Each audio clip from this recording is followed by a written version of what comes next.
नमस्कार। मातृशक्ति और पितृशक्ति, आज सुप्रीम कोर्ट के रवैये से बहुत अच्छा लगा।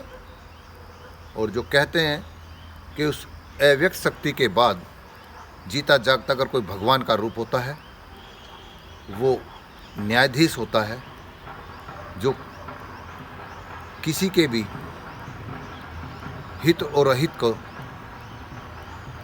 ध्यान रखते हुए उसका भविष्य निर्धारित करता है।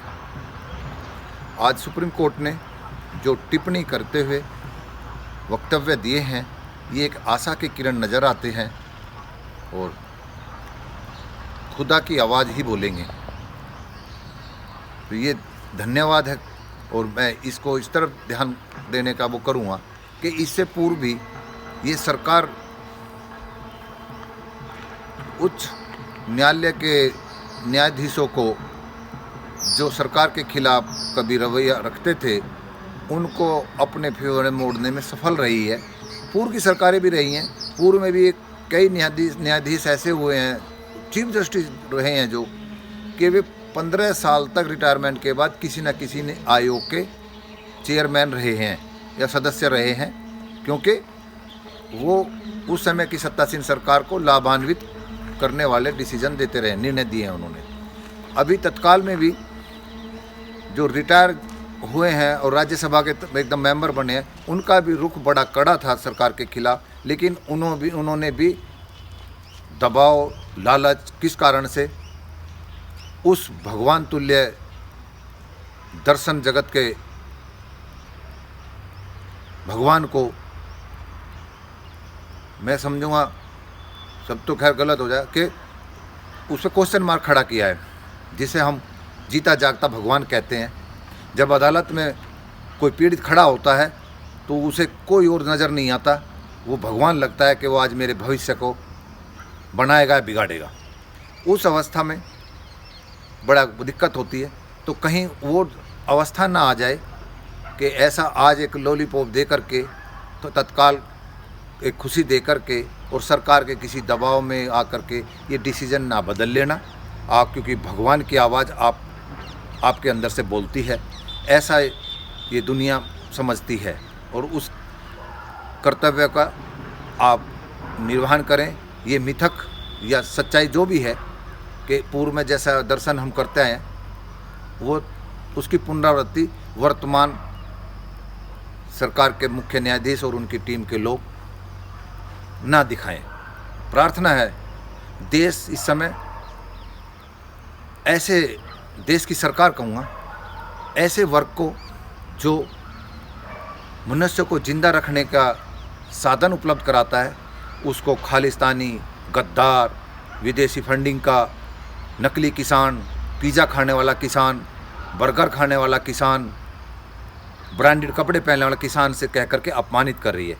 इसका मतलब ये है कि इस देश के सरकारें हों या लोग जो साधन संपन्न हैं, उनकी अवधारणा ये है कि किसान दीनहीन होना ही चाहिए था, यह इतना ऐसी अवस्था में क्यों है।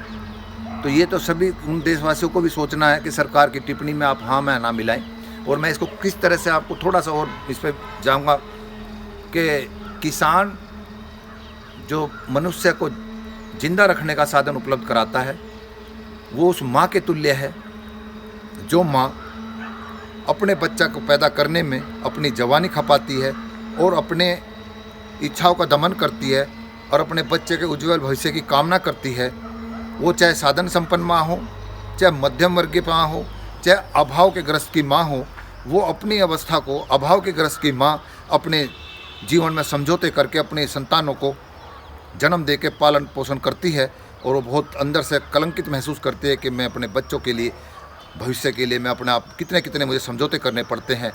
और वो जो साधन संपन्न माँ है, उसको भी आर्थिक अभाव तो नहीं है, लेकिन उसके पालन पोषण में अपने शरीर का, सौंदर्य का, पारिवारिक मानसिक उत्पीड़नों का कष्ट तो वो भी झेलती है। तब उस भविष्य का, उसके भविष्य और अपने बच्चे का भविष्य निर्धारित करती है।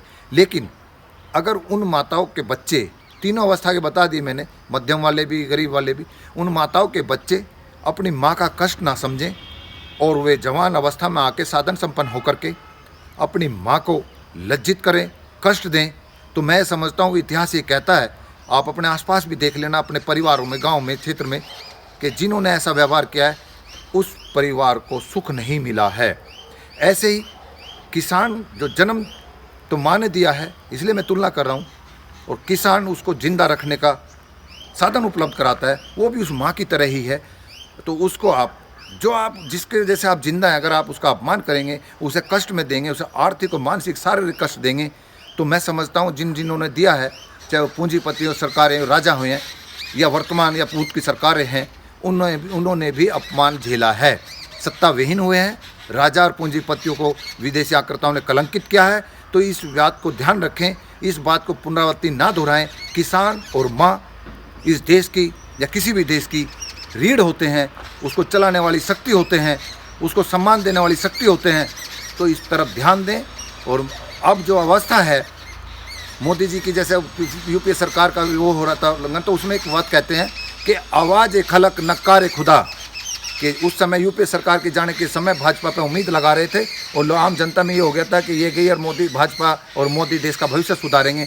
उस समय ये आवाज़ खलक थी, आज आवाज़ खलक नक्कार खुदा, यानी कि जो आज आपके जो व्यवहार है किसान मजदूर को दाबने का, मारने का, वो अब आवाज़ खलक बन चुकी है और आवाज़ खलक नक्कार खुदा होती है। आपका भी अगर ये रवैया रहा तो पिछली सरकार की तरह आप भी ऐसे ही धराशायी होंगे और अपमानित होंगे। इन्हीं शब्दों के साथ मेरे किसान भाइयों, अपने मूल को समझो, उपभोक्ता अपने मूल को समझें, इन दोनों माँ और किसान की जिम्मेदारी को समझें, उसी हिसाब से इस देश का गौरव बढ़ाने का सभी प्रयास करें। नमस्कार।